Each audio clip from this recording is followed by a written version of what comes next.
Salut, Salut Romain, j'espère que tu vas bien. ça va super bien. Moi, dès que je partage un moment avec des gens comme ça, qui sont comme toi, passionnés, je passe forcément un bon moment. Ok. Aujourd'hui, on se retrouve. C'est pour parler un petit peu de préparation mentale. Hmm. Je te propose qu'on commence par se présenter et je te laisse te présenter. Ok. Eh ben, c'est parti. Eh ben, Euh, écoute, déjà, merci pour ton invitation, Romain. Donc, je m'appelle Geoffrey Brochet, je suis le fondateur et le dirigeant de l'Académie de puissance mentale, où on y forme principalement des coachs mentaux. Et, euh, Et avant ça, en fait, j'ai vraiment eu un parcours qui m'a amené à ça. C'est-à-dire que moi, déjà, à la base, je suis passionné par l'humain. J'aime comprendre comment l'humain fonctionne, savoir un petit peu qu'est-ce qui lui permet d'arriver à des performances, on va dire, des grandes performances, mais aussi comment ce même humain peut, eh bien, parfois s'auto-saboter, voire se détruire. Et donc, à un moment donné de ma vie, j'ai dû choisir un métier et là, je me suis orienté vers les forces de l'ordre. Donc, pendant 15 ans, j'ai été flic en fait. d'accord. Et j'ai fait de nombreuses années en tant que formateur spécialisé dans la police. Et Ok. j'étais notamment spécialisé en préparation mentale, maniement des armes, sport et toutes les techniques d'intervention. Et puis après, j'avais envie d'être un peu plus libre, on va dire. Et c'est à ce moment-là que j'ai créé ma propre structure. D'accord. Voilà. Je vois que tu as eu un beau parcours, en tout cas assez riche en, on peut dire, rebondissement. Mais on voit quand même qu'il y a une trame dans ce que tu nous racontes. Il y a toujours cette idée en fait de se surpasser. Et en même temps, cette approche du coaching mental et de la préparation mentale, tu l'avais déjà dans tes expériences passées. Mm. Euh, Est-ce que tu peux nous dire justement qu'est-ce qui t'a donné envie de te reconvertir vers la préparation mentale et peut-être nous présenter en quoi tes expériences passées t'ont permis justement de te mener à cette voie-là. Ouais. Eh ben, tu sais, si on repart comme ça des années en arrière, quand j'étais en faculté de droit, tu vois, donc ça date, hein, moi j'ai 40 ans, c'était quand j'avais autour d'une vingtaine d'années, euh, j'avais vraiment, parce que les gens ont du mal à me croire quand ils me voient aujourd'hui à l'aise comme ça, ou alors même quand je fais des conférences ou autres. Mais moi, j'étais quelqu'un de vraiment très stressé. Je faisais des crises d'angoisse. Mais quand je te dis des crises d'angoisse, c'est pas juste le cœur qui bat un peu vite. Je tombais dans les pommes, tu vois. Je faisais pas les choses à moitié en réalité. Donc on en était là, hein. Et à un moment, j'étais même allé voir un psychiatre vraiment pour qu'il me donne quelque chose. Et puis, je me suis rendu compte que les médicaments, ça, c'était pas forcément, pour moi en tout cas, la bonne solution. Et donc, j'ai cherché à ce moment-là des moyens, tu vois, pour calmer mon stress, gérer mes émotions et notamment mon mental. Et j'ai puisé à droite, à gauche plein de techniques. Je les ai testées sur moi. Il y en a qui fonctionnaient, bah, d'autres qui ne fonctionnaient pas. Et puis, au fur et à mesure du temps, donc, au départ, je voulais être instituteur. Tu vois, quand j'étais à la fac, je voulais être prof des écoles. Et Ouais, puis, dans ce métier-là, parce que j'adore le partage, j'aime partager, tu vois, comme ce qu'on partage en ce moment, j'aime ça, partager avec les gens. Et à un moment donné, je me suis dit, mais est-ce qu'un stit, ça va me suffire? Je suis quelqu'un d'assez énergique et je me suis dit, il me manque un petit truc quand même, un petit peu d'adrénaline, on va dire. Et donc là, je me suis orienté vers la police nationale. Donc j'ai été pendant 10 ans opérateur en unité opérationnelle. Et donc là, c'était vraiment intéressant parce que quand je suis rentré dans la police, au-delà de vouloir contribuer à un monde meilleur, tu vois, vraiment d'avoir ma touche dans la société, pouvoir aider en fait la veuve et l'orphelin, j'ai envie de dire, j'y allais aussi pour apprendre à connaître et à comprendre l'humain. Tu vois, comment il fonctionnait, comment l'humain était capable du meilleur comme parfois du pire, et aussi apprendre aussi à moi me connaître. Parce que quand tu interviens sur des situations qui sont difficiles, que ce soit face à un accident de la route, ou tu as un accident mortel, ou quand tu as des gens qui se sont suicidés, ou quand tu interviens sur des braquages, tu vois, toutes ces situations-là, à un moment donné, si mentalement, émotionnellement, t'es pas en bon état, c'est très compliqué d'intervenir parce que tu es dans des situations où t'es pas. Enfin, c'est difficile de se préparer à être face comme ça un petit peu à l'horreur ou même à la violence de l'humain. Donc, au fil du temps, je me suis vraiment intéressé beaucoup à ça. Je me suis formé énormément en hypnose, en programmation neurolinguistique, en PNL et dans plein de méthodes aussi, méditation et autres.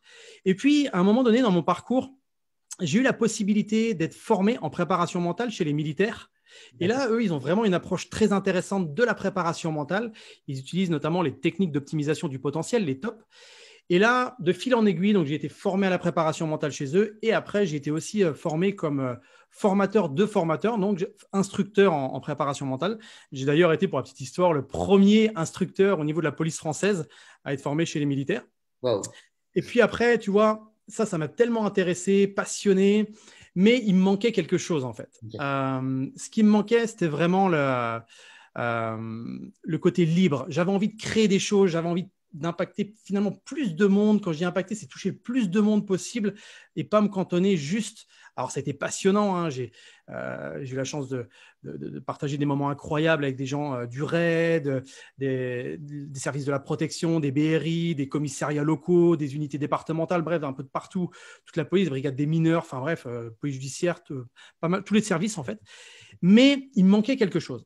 Et là, je me suis dit, voilà, à l'approche de mes quelques années avant mes 40 ans, c'était il y a de ça 4 ans, on va dire, 4 bonnes années, je me suis dit, il faut que je fasse autre chose. Et donc là, j'ai décidé vraiment de développer mon activité. Surtout que je me suis rendu compte que toutes les techniques, toutes les stratégies que je pouvais avoir apprises ou expérimentées au niveau opérationnel, eh bien, on pouvait largement les transposer, que ce soit dans le domaine professionnel, mais un entrepreneur, un dirigeant ou même un père de famille. Tu sais, je vais t'avouer un truc. C'est parce qu'une fois, comme ça, je rentre chez moi et j'avais une journée vraiment éreintante.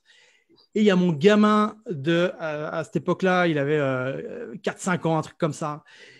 Et il me fait une colère où je commence à sentir, tu sais, j'avais juste une envie, c'est de le foutre dans le placard, quoi, tu vois, parce qu'il me Wow. gonflait, mais à un point.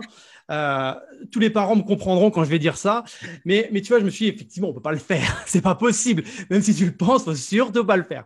Et donc, là, je me suis dit, bah, tiens, c'est le moment d'appliquer une des stratégies que je fais en prépa mentale et ça a super bien marché. Donc, ce qui m'a permis après d'avoir un rapport de qualité avec mon fils. Et là, ça a été le déclic. C'était quelque chose je me suis dit, mais en fait, ce que je fais dans la police, ou ce que je fais avec des dirigeants, des cadres, même des étudiants, parce que j'ai travaillé avec pas mal d'étudiants dans la police, je me dis, mais finalement, ça peut se transposer partout. Et de là, j'ai créé la propre méthode puissance mentale, qui maintenant, c'est du coaching mental, hein, qui s'adapte vraiment dès qu'il y a un humain, ça s'adapte en fait. Ok. Donc, il y a toujours eu cette idée de contribution Ouais. tout au long de ta vie. Euh, Absolument, ouais, ouais, c'est très, tu sais, c'est vraiment, parce qu'une fois, une personne m'avait posé la question, elle me dit, ouais, mais Geoffrey, quand tu dis contribuer à un monde meilleur, on entend ça partout. hmm, Je dis, tu sais, j'ai conscience de ce que tu me dis, qu'effectivement, on peut l'entendre partout, mais je ne suis pas en train de me comparer à ceux qui le disent, mais sache une chose, c'est qu'à un moment de ma vie, j'ai risqué ma vie pour aider les autres. ouais, ça. Tu vois, je me suis levé il y a des matins où je me suis dit dans ma tête, peut-être que je ne reviendrai pas le soir, tu vois, parce qu'on allait sur des missions vraiment tendues. Et Tu faisais partie de quel département de la police, du coup? alors nous, on était dans les unités d'intervention de la police. J'étais pas au raid, hein. J'étais pas au raid, mais j'étais dans une unité départementale où on allait parfois interpeller à 6 heures du matin des personnes qui avaient fait des braquages, des personnes qui étaient trafic de stupéfiants. Donc tu vois, on intervenait sur des missions à haut risque, mais on n'était pas non plus les unités comme le RAID qui, eux, s'entraînent très régulièrement. Tu vois. Donc, il y avait quand même quand tu vas interpeller un mec, tu sais qu'il est armé, qu'il a des armes sur place. Donc là, c'est un peu tendu. Hmm. Mais donc, tu vois, tout ça pour revenir à ce que je disais avant, c'est que quand je dis contribuer à un monde meilleur, en fait, je l'ai dans mon ADN. Tu vois, quand on partage comme ça, je me dis que ça va peut-être pouvoir aider une, deux, trois, 10, 100, 1000, j'en sais rien, des millions de personnes. Mais en tout cas, peut-être que ce qu'on va partager là, ça peut aider des gens et ça, pour moi, ça m'anime vraiment. D'accord, super. D'ailleurs, tu as eu un parcours riche et je vois que tu as je sais pas trop comment on appelle ça, une petite boule de kettlebell derrière toi. Ah, derrière moi, juste là, là. Et oui, et ça résume Ouais, aussi une partie de ta vie, a priori. j'en ai là aussi. Tu vois, toutes les couleurs là. Il y en a un peu partout. Tout à fait. Ouais.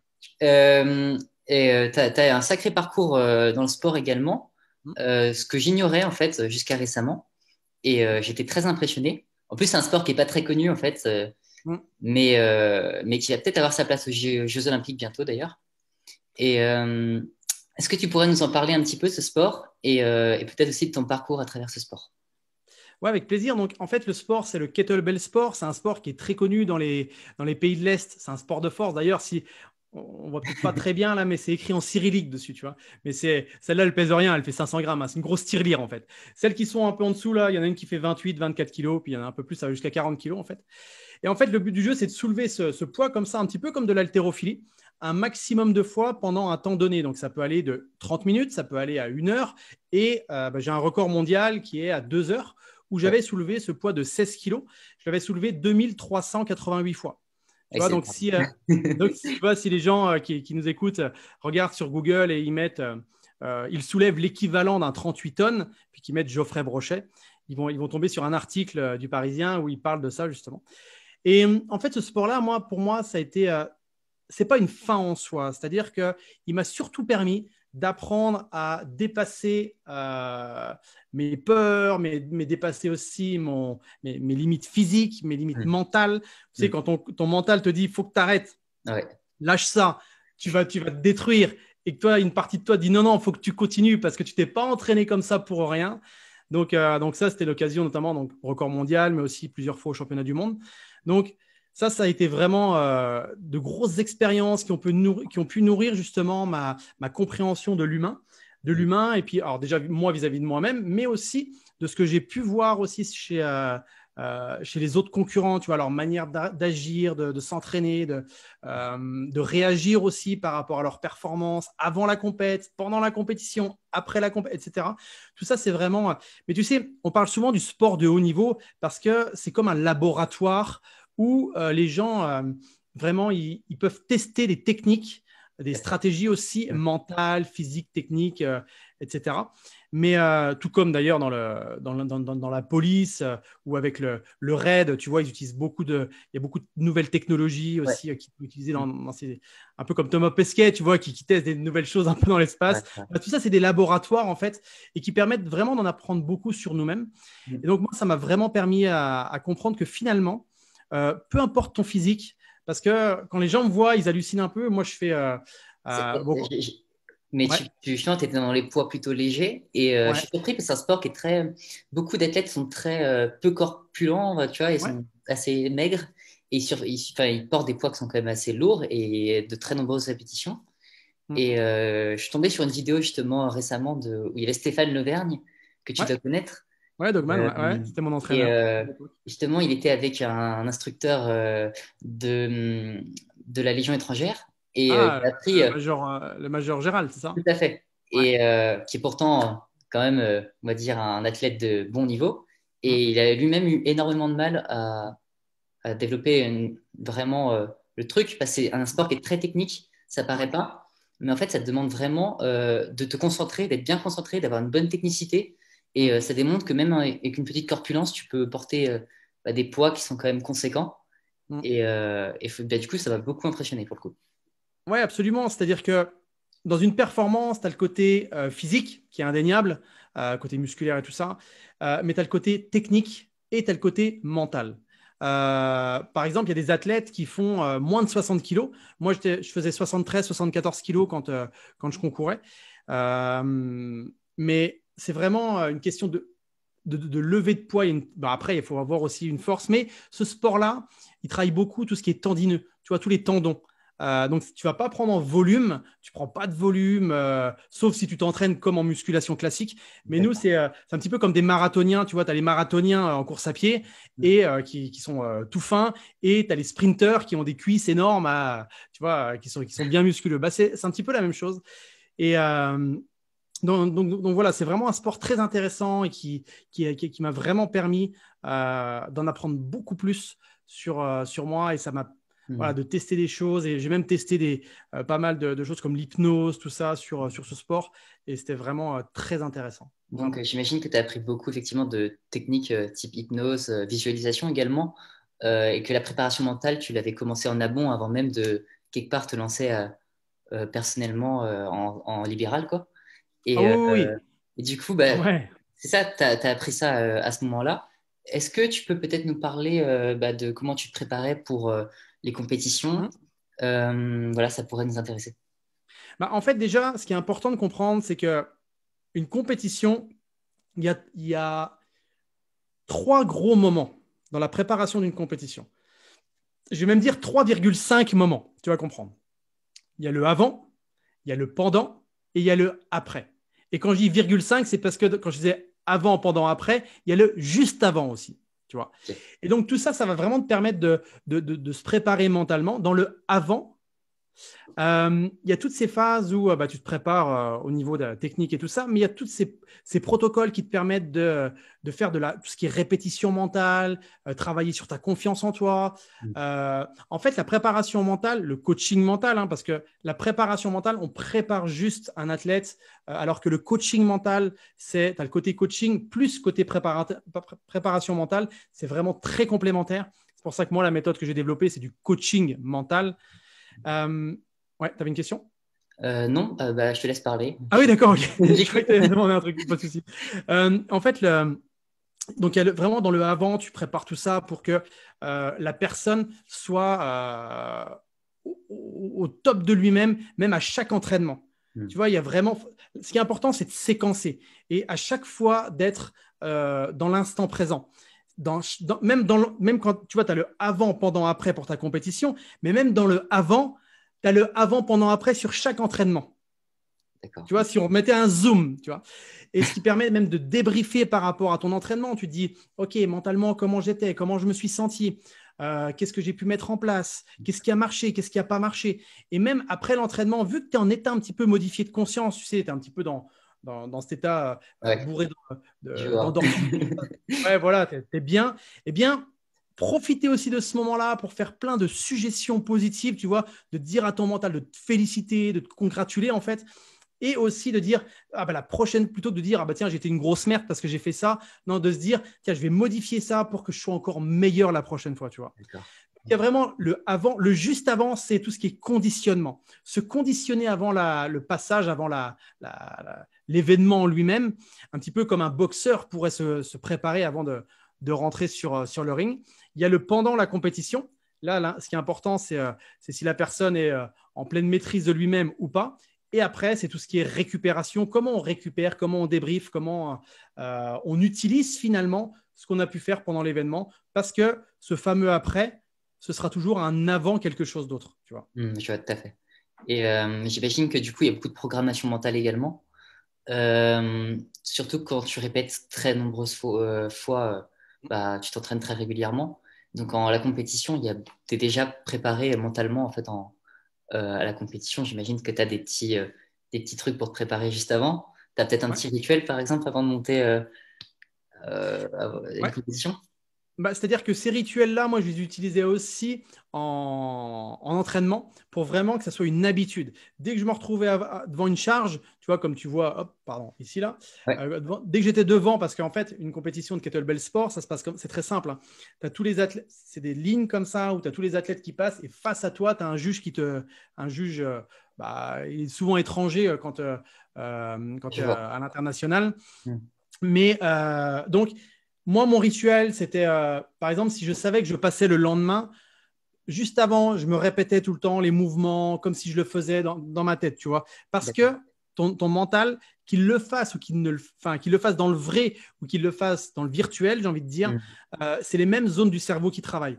Un petit peu comme là, tu vois, que je prenne la tasse comme toi, tu es en train de prendre la tienne, ou alors que j'imagine dans ma tête, tu vois, en train de prendre la tasse, c'est les mêmes zones qui travaillent. Donc ça, c'est intéressant, ça crée les mêmes connexions neuronales, en fait.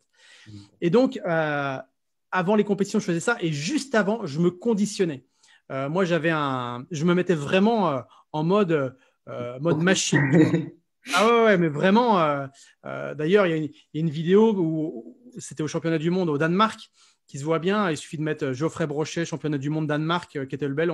Elle doit ressortir sur YouTube. Où on me voit juste avant. Je saute sur place, tu vois. On a l'impression que je suis comme un lion en cage. Et j'arrive devant. Le juge, il me dit est-ce que vous êtes prêt? Hop, je lève la main. Là, tu vois un état de calme. Et poum, après, c'est parti pour une demi-heure, tu vois. Donc, Ok. il y a vraiment. Et pendant le truc, je suis vraiment focus dans ma compétition. D'ailleurs, pour celle du Danemark, là, qui durait 30 minutes à 32 kilos, je me fais vraiment devancer pendant 25 minutes. Et les 5 dernières minutes, je reprends du terrain. et je donne le max, tu vois, et je finis champion du monde. Et justement, Et comment ouais. tu vois que, parce que là, tu fais une performance pendant 30 minutes, comment Hum. est-ce que tu vois que ton concurrent, s'il est devant ou derrière toi, tu le sens, Non, comment non, non, tu as des compteurs en fait. Donc Ok. face à toi, tu as des compteurs. Et quand les concurrents sont plus loin, tu as t'as ton assistant, parce que tu as quelqu'un qui vient te mettre un peu de la magnésie si tu as besoin. Tu sais, tu es comme ça avec le poids qui vient là, et tu tends la main, il met de la magnésie, parce que des fois, tu as les mains qui sont complètement arrachées, tu vois. Moi, sur 30 minutes, je n'en avais pas forcément besoin, mais il vient te donner un coup d'eau. Donc, même quand tu es en train de soulever 32 kilos, il te donne un coup d'eau, tu bois en même temps, et puis il te dit, ah bah l'autre, c'est bon, tu es devant lui, il te dit. Ou alors, là, en l'occurrence, au Danemark, le concurrent était juste à côté de moi, donc à 2 mètres de moi, donc je voyais son compteur, en fait, tu vois. D'accord, Il y je avait vois. un gros compteur électrique, comme ça, électronique, pardon, on voyait les chiffres. Et donc là, moi, ça m'a permis de rattraper le truc.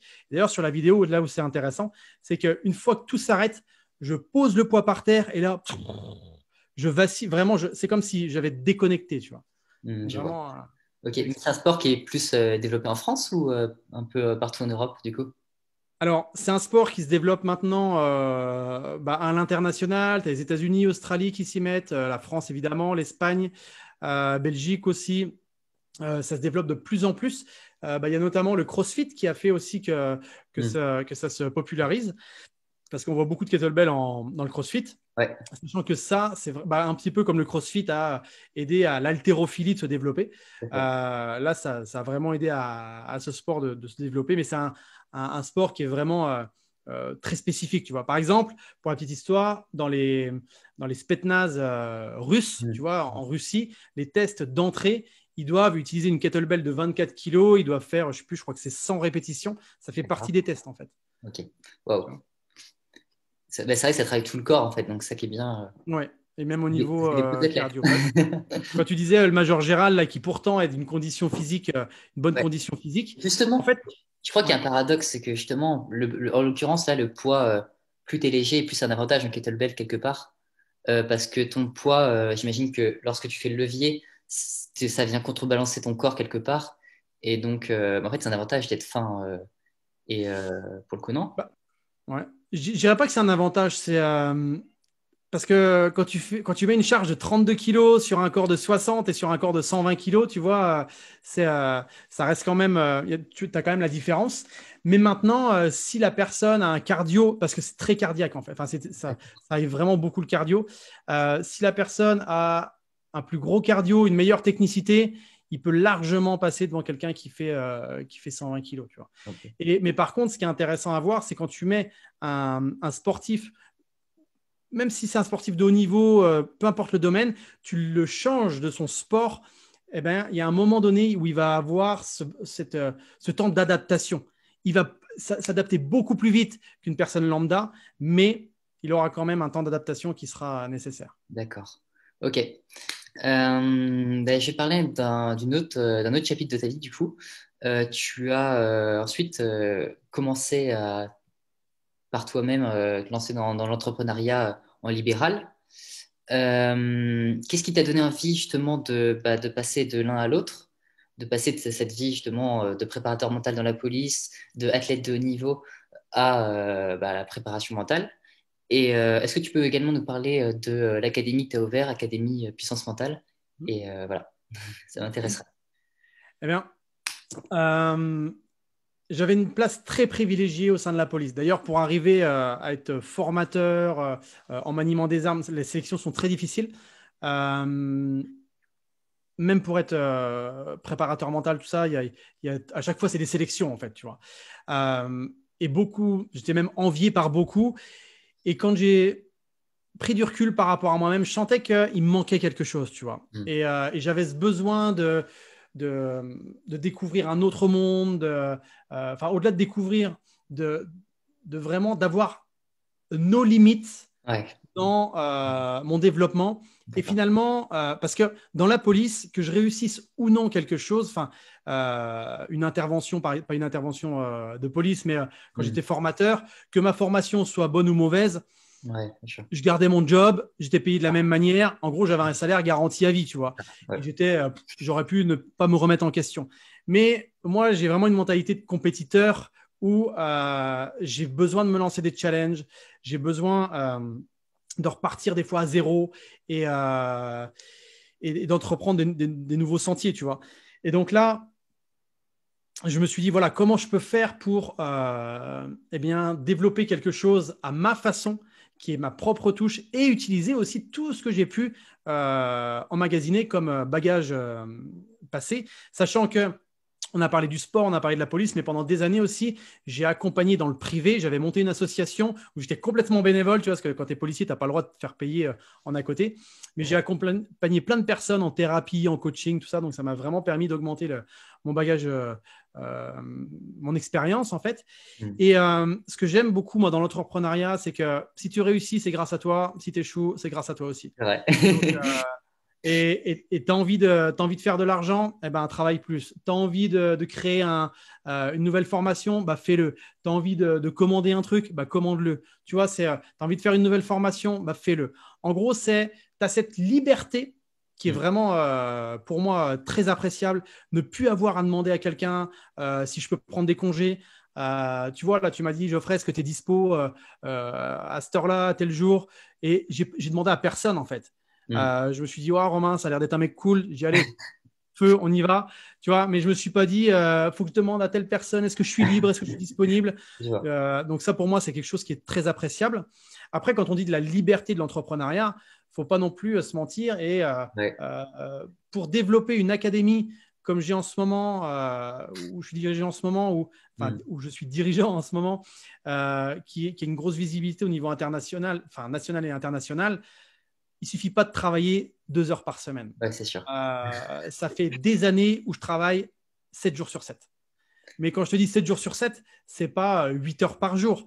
Tu vois, là, on est en semaine, mais dimanche, là, bah, j'ai travaillé 2 heures le matin. Et puis, j'ai retravaillé un petit peu le soir. Mais quand tu fais quelque chose pour toi, c'est pas du travail, en fait. C'est une activité. Moi, ça me passionne. Ça dépend beaucoup si tu as une vision à long terme de ce que tu veux faire comme entreprise ou pas. Absolument. Et c'est sûr que si tu ne te donnes pas les moyens, bah, tu ne peux pas vraiment développer ce que tu souhaites. Mais ça, la vision, comme tu le dis, et je tiens vraiment à appuyer là-dessus, c'est fondamental. C'est-à-dire qu'une personne qui n'a pas une vision à moyen et à long terme, eh bien, il risque de se décourager peut-être dès qu'il va avoir les premiers trucs, les premiers peut-être échecs, entre guillemets, ou alors il va se lancer dans un truc et puis il n'aura pas le résultat escompté. Mais quand tu as une vision à long terme, tu sais, je me rappelle que la première formation que j'ai faite dans le privé, on va dire, moi, j'avais l'habitude de faire des formations dans la police où j'avais minimum 15, 20 personnes. Je fais des amphithéâtres à près de 100 personnes. Première formation, 3 personnes. Ok. 3 heureux élus. Mais tu sais ce que je me suis dit? D'ailleurs, je leur ai dit, je me souviens de ce moment-là, je leur ai dit, vous savez quoi là? Je vais vous donner un niveau d'énergie comme si j'avais 30, 40, 50, 200 personnes en face de moi. J'ai dit parce qu'aujourd'hui, j'en suis là, et parce qu'on ne peut pas arriver du jour au lendemain à 100, 200 personnes. C'est pas possible. C'est vrai. Donc, et apprécier le chemin aussi. Moi, ces personnes-là m'ont donné du feedback, ils m'ont permis aussi de m'améliorer. Voilà, et tu fais des bons, mais qui sont incroyables parce que, et encore une fois, bien sûr, c'était des tarifs qui étaient un peu différents de maintenant, mais ils ont une valeur incroyable et ces gens-là, je les revois encore, tu vois. Donc, mais ce qui est important aussi, tu vois, le point qui est important à mettre en avant, c'est que très souvent, on a peur de dire qu'on commence. Ouais, c'est vrai. Et on a peur de se dire, ah, mais je vais me faire, cool, je commence, d'accord? Je suis un débutant. Donc, moi, mes premières formations, je demandais 50 euros, 100 euros la journée. Tu vois? La journée. Donc, mais vraiment, et quand je te dis ça, j'ai déjà pourtant un parcours dans la police. Mais je le disais, je commence. Donc, et les gens, ils savaient. Donc, souvent, on parle du syndrome de l'imposteur. Je peux comprendre qu'on l'ait, le syndrome de l'imposteur, mais dès lors que tu es honnête avec les gens, dès lors que tu es honnête avec toi-même, tu es un imposteur de rien du tout, en fait. Tu es juste, tu t'entraînes. Les gens, s'ils te posent la question, tu es coach depuis combien de temps? Bah, si tu es coach depuis 6 mois, tu leur dis, je suis coach depuis 6 mois. Et si tu es coach depuis 10 ans, tu leur dis, je suis coach depuis 10 ans. Tu vois ce que je veux dire? Et les gens apprécient ça. Faut pas croire, mais ils apprécient ça. Par contre, ce qu'ils n'apprécient pas, et comme toi ou comme moi, je pense, c'est qu'on leur mente. Mm. Si on leur dit, moi, le coaching, j'ai coaché 10 millions de personnes. Et puis que derrière, à part coacher ton cousin et ton frère, tu n'as coaché personne, tu vois. Ça. Donc, c'est important d'être Ouais. honnête avec soi-même. Et dans ce cas-là, quand tu es comme ça, eh bien, ton ego, il descend et Mm. ça te rapporte du calme à l'intérieur, tu vois. Mm. Et ça, c'est important. Tout à fait. Bah, en tout cas, ouais, mais j'imagine que tu as quand même un petit peu plus profité de ton expérience passée pour promouvoir tes activités au début. En tout cas, bah, ça se voit qu'il y a toujours cette envie de contribution chez toi et que tu arrives à mettre ton ego de côté pour justement pour une cause collective et un peu plus grande que toi. Mm. Euh, justement, est-ce que tu peux me parler des clients que tu as aujourd'hui? Quel type de clients tu as? Est-ce que ça tourne vraiment qu'autour du sport ou est-ce que c'est Oh. peut-être des gens qui ont des problèmes personnels ou je sais pas, peut-être Ouais, ouais, ouais. estime de soi? Voilà. Bah, alors, c'est une excellente question et c'est vrai que alors, tout ce qui est du domaine, déjà le coaching en général, ça vient du sport de haut niveau. C'est vraiment à la base, ça vient du sport de haut niveau, tout ce qui est militaire et tout ça. Mais ce qu'il faut savoir, c'est que toutes ces techniques, toutes ces stratégies qui étaient auparavant réservées à l'élite, maintenant, c'est abordable pour le plus grand nombre. C'est vrai. Et en fait, aujourd'hui, ma clientèle, j'ai fait ce choix, moi, de ne pas accompagner que du sportif. Hmm. Je l'ai fait pendant un temps, ça m'a passionné, mais maintenant, tu parlais tout à l'heure de vision, j'ai une vision qui est à 30 ans en fait, tu vois. Donc, on se retrouve quand j'ai 70 ans, pardon, ça sera, je suis toujours connecté à ça, tu vois. D'accord. Et j'ai vraiment envie de contribuer un maximum, et donc je m'adresse à, à monsieur et madame tout le monde. Et quand je forme des gens aujourd'hui, je forme des coachs mentaux qui, eux, par la suite, vont pouvoir être soit spécialisés auprès des sportifs, soit Hmm. spécialisés auprès de dirigeants, soit spécialisés auprès d'adolescents, soit spécialisés auprès des entreprises. Tu vois, donc, moi, je leur donne vraiment les fondamentaux et je réponds aussi à leur spécialité. Tu Ouais. vois, là actuellement, si je te donne les personnes qui sont actuellement en formation, j'ai une personne qui est journaliste professionnel dans un grand magazine. Question de principe, je ne dirais pas dans quel journal, dans quel magazine. J'ai des D'accord. gens qui sont top managers dans des grosses sociétés. Eux, c'est vraiment pour, ça va les aider dans leur management, tu vois. Hmm. Et j'ai des personnes aussi qui sont en reconversion. Là, actuellement, j'ai une dame, et franchement, quand je vois le cœur à l'ouvrage qu'elle met, elle a eu plein de vie dans sa vie. Elle a été secrétaire, elle a été gendarme, elle a fait plein de choses. Et aujourd'hui, elle fait un job alimentaire où elle travaille dans une boulangerie, tu vois. Mais elle a envie d'ouvrir son cabinet de coaching mental. Et vu l'énergie qu'elle met pour y arriver, je suis persuadé qu'elle va y arriver. Parce que Ouais. tu vois les gens qui sont là, elles se lèvent le matin des fois à 5 heures et puis l'après-midi, elles travaillent ses cours et tout. Donc, tu vois tout ça pour te dire qu'aujourd'hui, les clients que je forme, les personnes que je forme, il y a vraiment un petit peu de tout. J'ai même des sportifs aussi qui viennent se former un petit peu après leur carrière, tu vois, pour après pour pouvoir accompagner dans le développement Tout à fait. mental des Hmm. sportifs. Donc, c'est vraiment très vaste. C'est vraiment très vaste. Et D'accord. dirigeants, entrepreneurs, tout ça, quoi. Ok. Et justement, mais à quel point tu rentres dans la vie personnelle de tes clients? Est-ce que tu as une barrière, une limite éthique? Est-ce que vous allez assez loin dans l'introspection? Est-ce que tu peux les aider sur bah, des aspects plus personnels de leur vie? Est-ce que c'est possible ou pas? Bah, c'est au-delà d'être possible, c'est même fondamental. Hmm. C'est-à-dire que quelqu'un qui ne va pas bien dans son job, eh bien, il y a de fortes chances que ça se répercute dans sa vie privée. Tout à fait. Et donc là, quand tu me demandes jusqu'où tu vas avec tes clients, c'est surtout jusqu'où eux s'autorisent à aller avec Hmm. moi. D'accord. Moi, je les oblige à rien. Par contre, ce qu'ils savent, c'est que quand on échange, un petit peu comme là, on est en train d'échanger, tu vois, en distanciel, tout ce qui se dira entre nous, avec les clients en tout cas, euh, c'est confidentiel. Hmm. Et ça, il y a un papier entre eux et moi qui nous lie, c'est confidentiel. Il y a des choses parfois qui m'ont révélé qui étaient juste dingues. Tu vois, quand je dis dingue, je me dis waouh. Mais moi, ça me touche parce que je me dis qu'il y a une relation de confiance qui s'installe.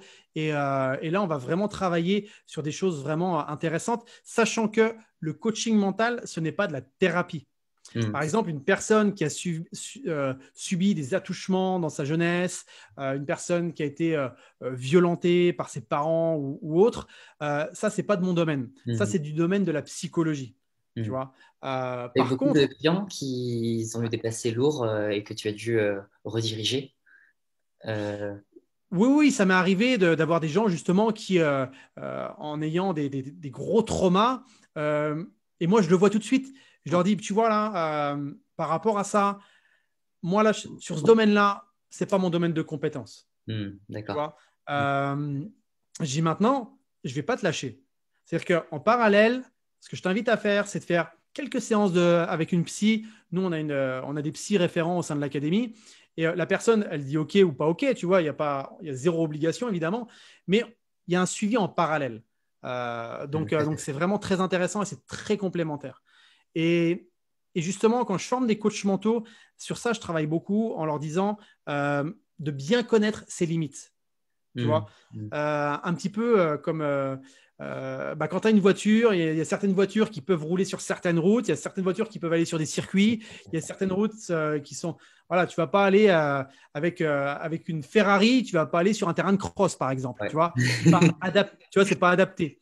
Mais après, il y a des moments où c'est un petit peu limite. On n'est pas dans de la thérapie, c'est un petit peu limite. Donc là, on peut tenter des choses, on voit ce que ça donne, mais Ok, toujours quand le coach il connaît ses limites, c'est important, quoi. d'accord. Ok, super. Bah ça se voit quoi, t'as une bonne, t'as une éthique bien définie dans ton coaching. Euh, Est-ce que tu fais des séminaires? Est-ce que tu fais des conférences? Est-ce que tu fais des coachings collectifs? Est-ce que peut-être tes différents coachés partagent un peu leur vie, ce qui est personnel, le personnel entre eux? Est-ce que tu brises certaines barrières entre tes Mm. différents coachés? Voilà. Alors, excellente question. Et c'est vrai que oui, je fais des séminaires, je fais des formations, je fais de l'individuel, même si en ce moment, j'ai mis un petit peu de côté les coachings individuels par manque de temps, en fait. Parce qu'en Mm. parallèle, j'écris aussi un livre. J'ai été contacté par une grande maison d'édition pour écrire un livre. Donc, tu vois, mon temps est, comme tout le monde, Il précieux, sort j'ai envie de dire. bientôt? Mais comment? Il sort bientôt?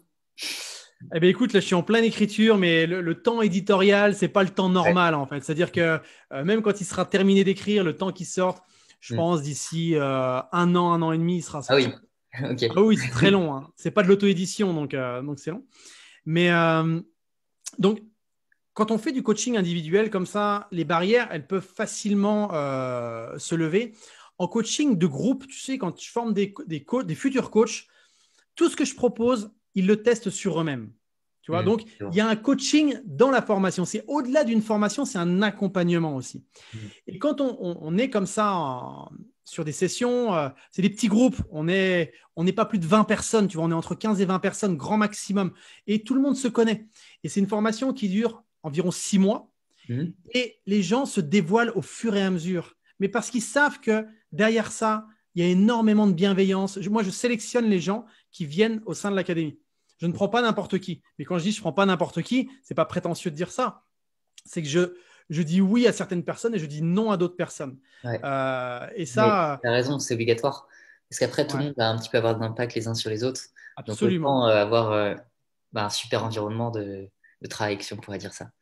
Absolument. Et tu vois, comme je dis toujours, c'est quand tu es coach, ce qui est important, c'est de kiffer les gens avec qui tu bosses. Tout à fait. Et en tant que formateur, moi, c'est la même chose. Il n'y a pas juste une histoire d'argent. Ça, l'argent, une fois que c'est payé, on met de côté et puis après, on avance. Mm. Mais moi, je kiffe fondamentalement les gens que je forme. Et je leur partage des choses que jamais je ne partagerai dans le grand public. Tu Ouais, vois. d'accord. Parce qu'il y a un niveau d'intimité qui, je leur parle de certaines interventions de police que j'ai jamais parlé au grand public. Je leur parle de certaines choses, même de ma vie privée, tu vois, avec mes enfants et tout ça, que au grand public, je ne parle pas en fait. Mais parce que je sais que eux, ça les aide à voir les choses un peu différemment. Tu vois, c'est un petit peu comme voir l'arrière-scène. Tu vois, c'est un petit peu comme quand un athlète de haut niveau te dit comment il se prépare et que des fois, il a juste pas envie d'aller s'entraîner, tu vois. Ouais, ouais. Ce qui est important, parce que certains, parfois, me mettent un petit peu sur un piédestal. Et moi, ce que j'aime, c'est être à la même hauteur que les gens que je forme. Mm. On est une équipe, tu vois, on est à la même hauteur. et on avance ensemble. Ok. Bah, merci en tout cas. Je te demande, est-ce que tu peux peut-être faire un retour sur ta vie en tant que policier? Parce que je trouve qu'on n'a pas vraiment parlé de ça. Est-ce que tu peux nous raconter si tu as rencontré des situations peut-être difficiles dans ton ancienne carrière et est-ce que tu as puisé des forces là-dedans? Et est-ce que ça t'a été utile pour ta vie actuelle en fait? Alors, des situations difficiles quand tu es policier, que ce soit policier en commissariat, policier au raid, Ouais. c'est ton quotidien. Tu vois, dès que les gens appellent la police, c'est qu'il y a un problème. Ils t'appellent rarement pour te dire que tout va bien. C'est dommage d'ailleurs, hein, mais en gros, c'est comme ça. Euh, les moments les plus compliqués pour moi ont été les moments. Parfois, les gens se disent, oui, c'était sur un braquage, ou alors c'était sur une autopsie, ou alors c'était en voyant des macabées et tout ça. C'était pas forcément ces moments-là qui étaient le plus difficile pour moi. C'était les moments plus chargés émotionnellement, tu vois. Je vois, ouais. Je donne souvent l'exemple là. Je me souviens de cette intervention où je suis allé chez des gens où il y avait eu des violences conjugales. La mère avait la lèvre éclatée, l'œil au beurre noir, il manquait des cheveux, enfin, elle était défoncée de partout, son mari complètement alcoolisé. Et au milieu de ça, tu avais un petit bout de chou qui haut comme trois pommes de 4-5 ans, qui regardait tout le monde avec des yeux, mais genre, voilà, compliqué. Donc, moi, dans ces moments-là, tu sais, en tant qu'homme et père de famille aussi, tu as juste une envie, c'est de mettre le compte au monsieur. Mais tu n'as pas le droit parce que tu es professionnel, tu vois. Donc, tu as une sorte de colère, d'énervement qui peut monter, mais c'est pas à toi de juger, c'est à la justice. Donc là, c'est important d'intervenir professionnellement.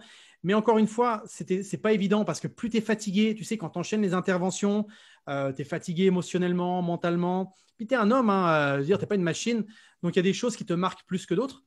Donc voilà, c'est vraiment les interventions là les plus difficiles. Après, d'autres interventions où des personnes m'ont foncé dessus avec des voitures, où je me suis fait braquer, Ah où oui, une quand même. personne ouais, T'es fait ouais, où une braquer chez personne toi? est... Comment? Chez toi? Ou braquer, comment ça t'es fait braquer par un... Braqué avec une arme, ouais. Ah, Braqué d'accord. avec une arme, une personne qui a tenté de me mettre une paire de ciseaux dans la carotide. Ah oui. Enfin voilà, donc tu vois, plein d'histoires comme ça qui, quand tu rentres chez toi, tu te dis, c'est bon, je suis encore en vie, c'est cool, la vie est belle. Tu vois? Ça fait partie de ta légende personnelle, on va dire. Ouais, c'est ça, voilà. Et puis, c'est pour ça, quand j'ai des gens qui me parlent euh, de moments difficiles, même si j'ai pas, il y a plein de choses que j'ai pas vécues, mais j'ai Hmm. vécu des choses où je me dis, je peux les comprendre, tu vois. Ouais, c'est Et ça. donc, si vraiment j'ai quelque chose à te partager comme ça, vraiment d'important par rapport à cette histoire de policier, c'était que pendant des années, je me suis mis par un peu obligation une sorte de barrière, une sorte Mhm. je me suis coupé de mes émotions. Parce que quand tu vois une personne coupée en deux sous un train, quand après tu vois des violences conjugales, quand tu vas sur une intervention un peu à risque, tout ça, si tu es une éponge, bah, tu brûles sur place en fait, tu vois. Donc pendant des années, je me suis coupé de mes émotions et après, parce que je pensais que c'était comme ça que que j'allais être le plus fort en fait, mentalement. Mais Mhm. je me suis rendu compte que plus tu laissais place à ta vulnérabilité et Ouais. plus tu étais puissant et plus tu étais fort. Dernièrement, avec l'équipe des coachs que je forme là, on a discuté et j'ai senti l'émotion qui montait et je leur ai dit waouh, vous voyez ce qui m'arrive là. Dans le temps, j'aurais pu tout couper, mais là j'ai une larme qui a coulé. Je dis c'est ok, je suis ok moi avec ça, tu vois. Mhm. Et là, eux, ça les a inspirés aussi parce qu'ils se sont dit Geoffrey qui soulève des tonnes, qui a une vie de flic, tu vois, et qui pourrait d'apparence paraître comme ça bah, un super guerrier, eh bien, il est aussi vulnérable. Et c'est ça la réalité. Moi, j'ai des copains du RAID, des copains de la BRI, ils sont ultra sensibles, tu vois. Mhm. Sauf que quand ils se mettent sur le Ouais, bouton action, ils savent, c'est tu ça. vois. Donc, Ok, ouais, mais justement en préparation mentale, tu as beaucoup ce côté-là d'activer un peu une deuxième personnalité de toi-même en fait par moment que t'as pas forcément dans la vie quotidienne. Mais c'est très intéressant ce que tu nous partages. Bah, en tout cas, je te remercie déjà pour tout ce que tu nous as partagé. Est-ce que tu peux peut-être nous parler un petit peu de ton parcours aussi, du coup, en tant que champion de kettlebell, notamment tes championnats du monde, etc. Comment ça s'est passé? Euh, voilà.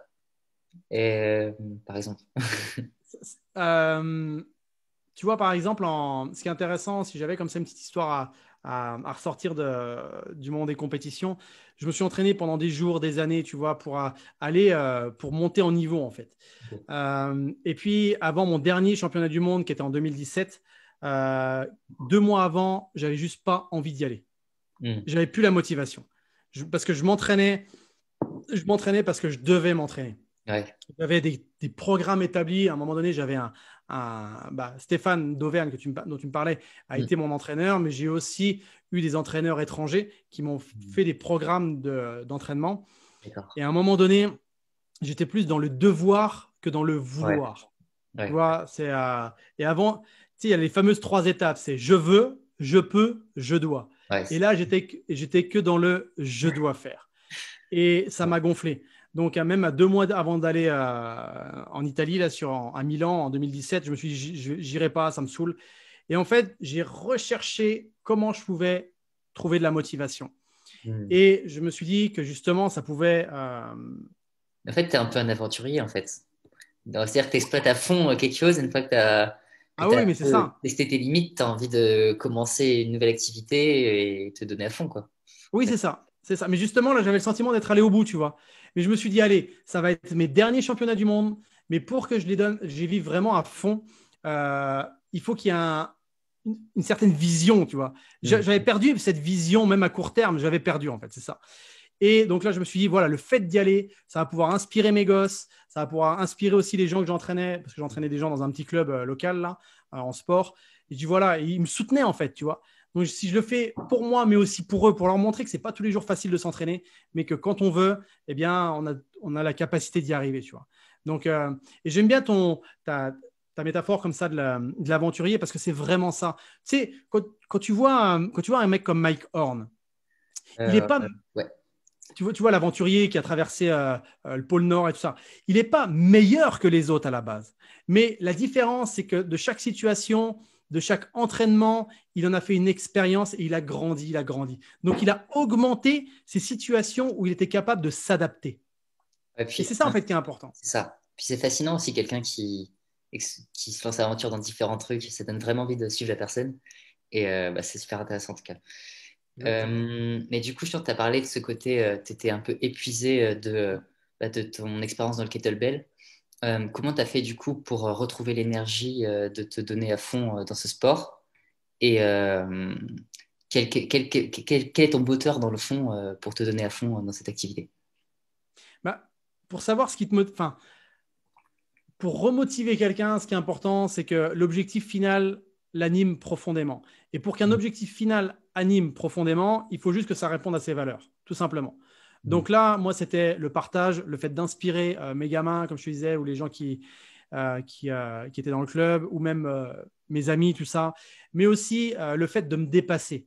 Tu vois, j'avais perdu cette notion de dépassement et aussi, je me suis demandé comment je peux trouver du plaisir, parce que moi, dans mon profil de personnalité, je suis un épicurien, j'aime profiter de la vie, en fait, tu vois. Ouais. Et je me dis, mais comment je peux kiffer mes entraînements? Et donc là, j'ai remis de la musique, tu vois, je me suis entraîné différemment. Peut-être que je me suis moins entraîné sur certains points, mais j'ai mis tellement de plaisir qu'au final, les performances étaient là quand même, tu vois. Je Et, vois. euh, et c'est là que très souvent, les sportifs, peu importe leur niveau, mais à un moment donné, ils peuvent abandonner. C'est quand ils perdent cette notion de plaisir. Et Mm. aussi, c'est que des fois, les valeurs euh, qui leur sont propres ne sont pas forcément présentes dans Ouais, l'objectif tout à fait. qui se sont fixés, tu vois. Tout à fait. Des fois, les enjeux et les pressions qui étaient portées sur toi, bah, ça peut être aussi un frein par moment dans ta performance Exactement. sportive. Par exemple, toi, tu étais champion du monde, donc j'imagine que tout le monde t'attendait un petit peu au tournant. Et quelque part, tu as un peu cette pression permanente, donc tu es obligé d'assurer. Donc ça t'a peut-être aussi pesé, non? Bah, en fait, le fait comme ça d'avoir plusieurs titres, c'est vrai que les gens t'attendent et puis ils veulent voilà, se confronter à toi. Tout à fait. Mais moi, j'ai toujours réussi en fait à me focaliser juste sur moi. Hmm. Moi, l'objectif, c'était toujours de faire mieux que ce que j'avais fait avant. Tu vois, par exemple, à Milan, j'ai fini deuxième Hmm. derrière un Irlandais, mais l'Irlandais a été meilleur que moi. Mais j'ai fait un score personnel plus important que mes autres compétitions. Tu vois, donc j'étais OK avec moi-même. Hmm. Tu vois, D'accord. c'est ça qui est important. C'est quand tu ressors d'une compétition, quand tu ressors de n'importe quoi finalement, la question à se poser, c'est est-ce que j'ai donné le meilleur de moi-même? Et si la réponse est oui, c'est génial. Si c'est non, c'est génial aussi. Parce que si c'est non, tu dis qu'est-ce que je n'ai pas mis en place, que j'aurais peut-être dû mettre et que je pourrais mettre la prochaine fois quand je recommencerai. Tout à fait, tout à fait. Tu vois. Donc en fait, tu as beaucoup ce côté, tu as toujours fait des feedbacks en gros sur tes expériences passées et tu t'es servi de tout ça pour justement développer ton entreprise, du coup, j'imagine. Euh, Absolument. Mais bah, tu sais, le feedback, que ce soit dans n'importe quel domaine, j'ai envie de te dire, même avec ta compagne ou les gens leur mari, leur femme, peu importe, leur demander un feedback. Ça fait X années qu'on est ensemble. Qu'est-ce que je dois améliorer selon toi pour être encore un meilleur conjoint? Moi, ça fait 22 ans que je suis avec ma femme, tu vois. Donc, et je lui dis, la dernière fois, je lui dis, bon, honnêtement, qu'est-ce que je pourrais améliorer pour que je sois meilleur? Tu vois, elle me dit, bah, des fois, Geoffrey, tu pourrais m'aider à faire ça plus. Ou Geoffrey, des fois, tu es un peu dans ton truc, écoute-moi un peu. C'est OK. Par contre, quand elle me dit ça, je me tais et j'écoute, tu vois. Je ne suis pas à me justifier de quoi que ce soit.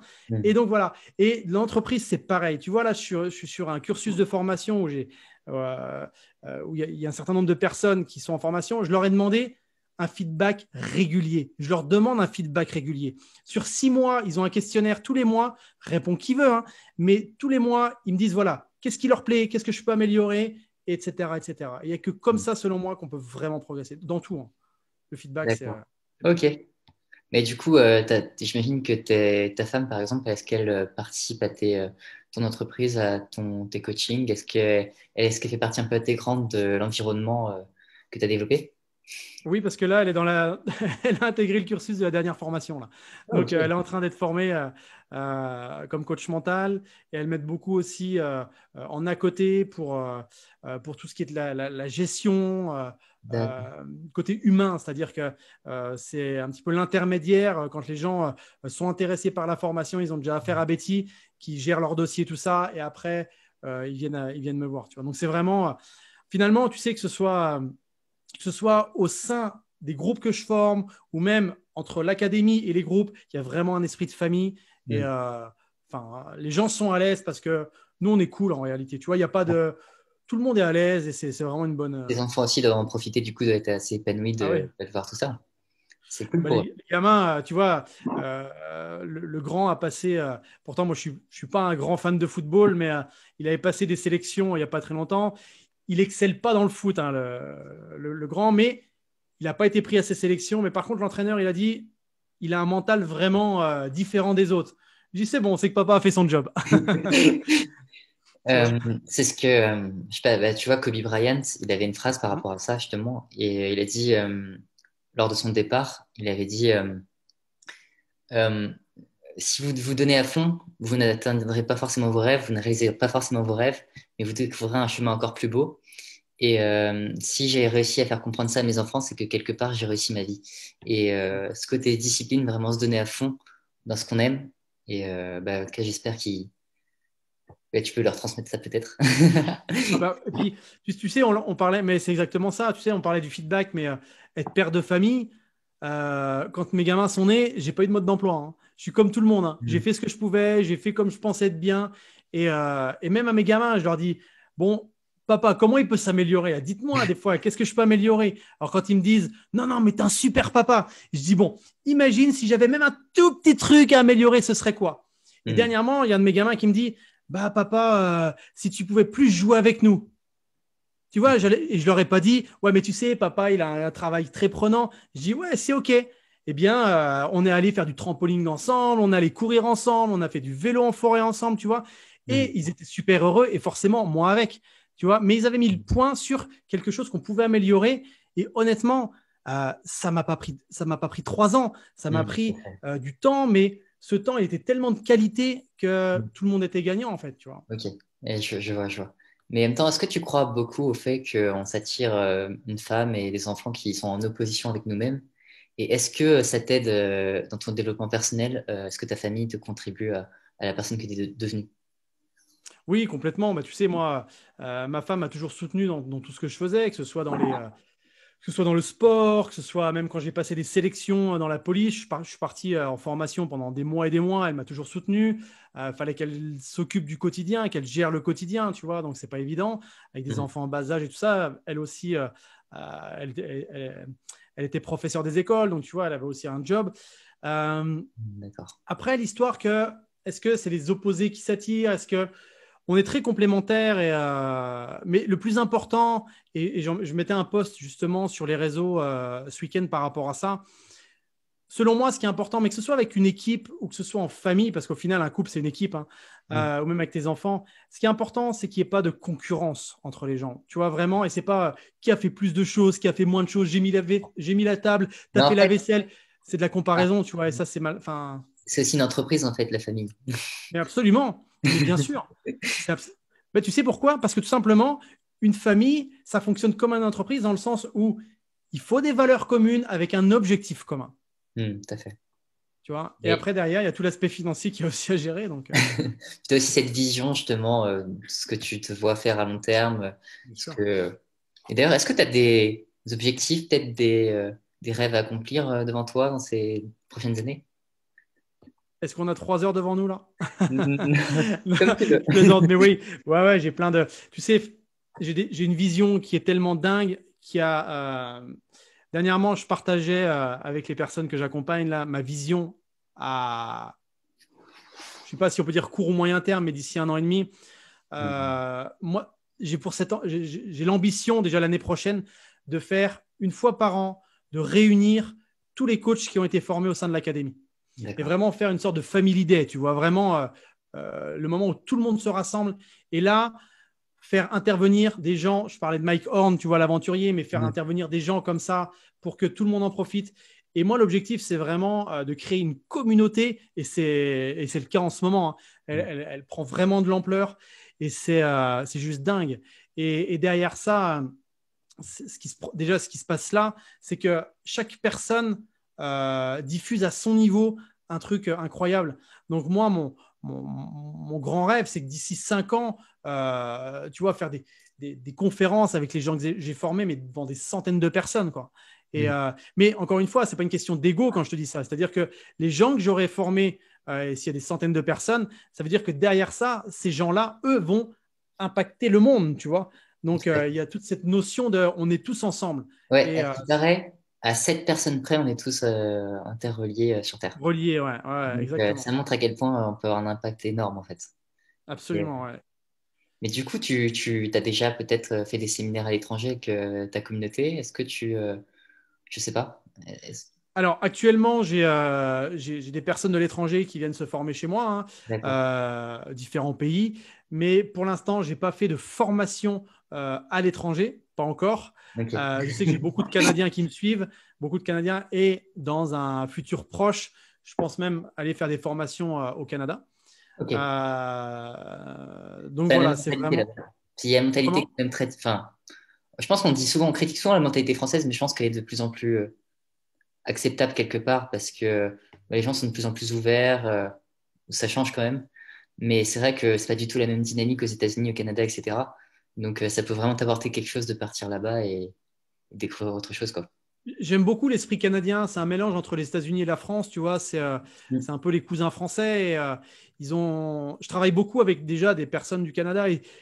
Ouais, ils sont cool. Ils se prennent pas la tête et on se marre bien avec eux. Et j'adore leur accent en plus. Tout comme eux adorent l'accent français aussi. Tu vois, donc Ouais, c'est sûr. Bah, les Québécois, c'est sûr, ouais, ouais, ouais, ils sont top. c'est marrant. En tout cas, je te remercie pour tout ça. Je pense que c'est bien de finir sur ta vision à long terme. Peut-être que tu peux, du coup, je t'engage à rien, mais quels sont peut-être tes objectifs à 3 ans? Si tu devais faire un... Quel est ton objectif? Si tu me demandes mon objectif à 3 ans, donc du coup, moi j'étais parti à 30, à 5, à 30. On va Ouais, revenir un peu. à 5 ans si tu veux, mais voilà, Ouais, ouais. c'est ça là. Bah, mon objectif, c'est vraiment déjà d'avoir sorti plusieurs livres. Là, je suis en train d'écrire le premier, mais j'adore écrire en réalité. Je me suis D'accord. découvert vraiment un amour pour l'écriture. C'est aussi augmenter le contenu gratuit que je donne aux gens, Mm. parce que là, c'est juste une question de temps.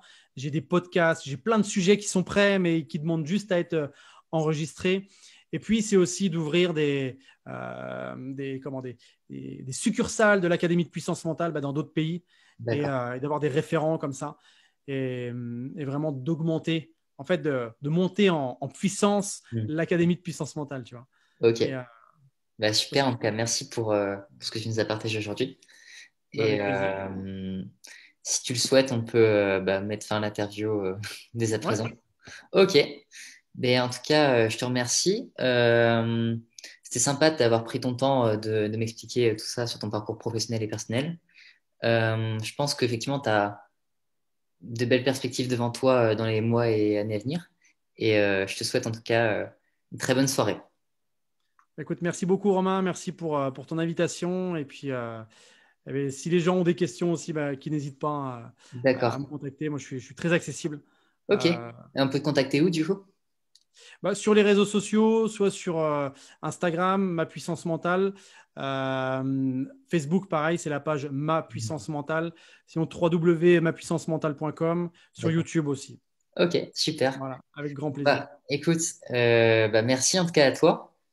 Et je te souhaite une très bonne soirée. Et voilà. Merci. À toi aussi, Romain. À bientôt. Ciao. Salut.